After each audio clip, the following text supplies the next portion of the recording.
Lynne, it's lovely to have you here today. Thanks so much for joining us up on stage and talking all things energy consumers and how we need to have them at the centre of the energy transition and indeed net zero transformation.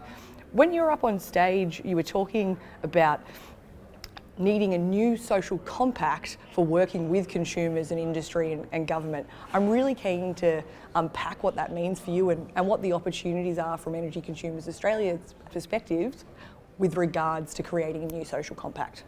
Well, thanks, Holly. I think I'll start with one of the things I was really trying to get across in the session this morning is that there are going to be things that are going to be features, not a bug, of the future energy system.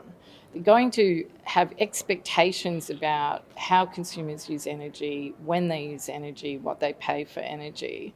And I think I've said it in the podcast with Luke, if we invited people in from, Rundle Mall or St George's Terrace or Pitt Street Mall, Burke Street Mall, consumers would go, you want me to do what? Like, this is what the energy system is going to be about.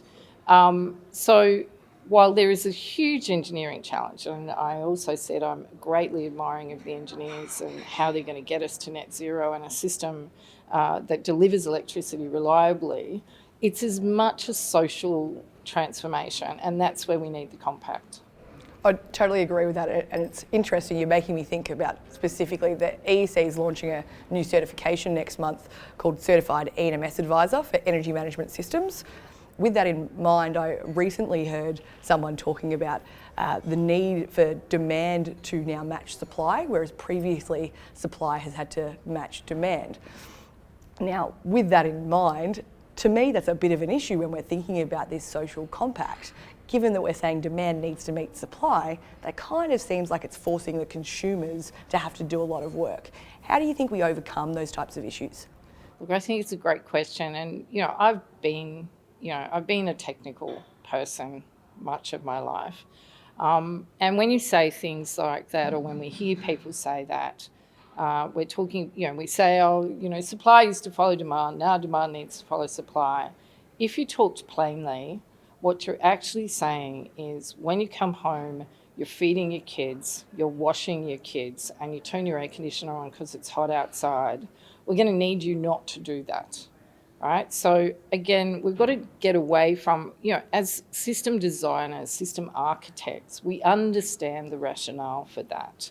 But we need to get away from the abstract and get back to the practical and what it means for people's lives. And, I often frustrate people a lot by saying the two things you can actually really deliver, demand following supply, is change hot water, get that heated in the middle of the day, get electric vehicle charging to commonly, certainly for cars that are parked a lot of the time, get them charged during the day. And please do not tell the households of Australia that you have to go without heating and cooling when you need it. Love it. And that is exactly the response I wanted from that question, because I think we do really need to drum at home that it's not about telling people to shift their air conditioning when they need it. It's about telling them there's really good opportunities, like getting rid of your gas or your electric resistive hot water system and instead replacing it with a heat pump electric system that's going to enable us to reduce the energy consumption because it's more efficient, but also move when we're doing that heating. And it's really important that, we stress, and I think Energy Consumers Australia does a great job at stressing how, we can support consumers and actually be useful for consumers as we embark on the energy transition. So with that in mind, one last question for you. What do you think is the single most important thing that we need to do to put consumers at the heart of Australia's energy transition?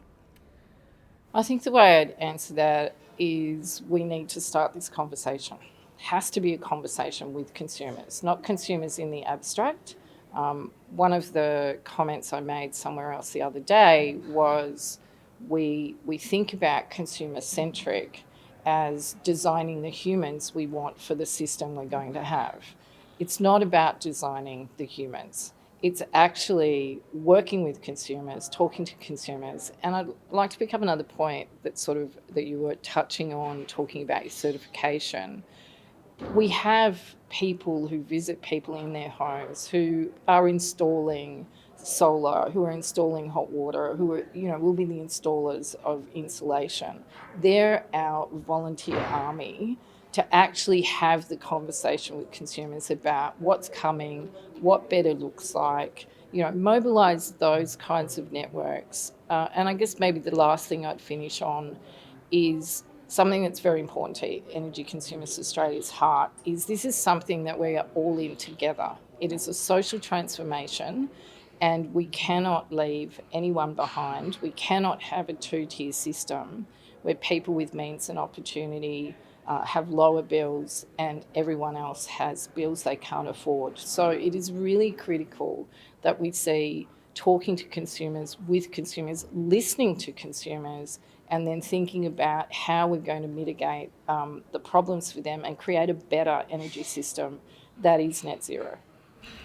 And I don't want to add anything to that because that was a great way to finish. Thanks so much for joining us, Lynne. That's great. Thanks, Holly.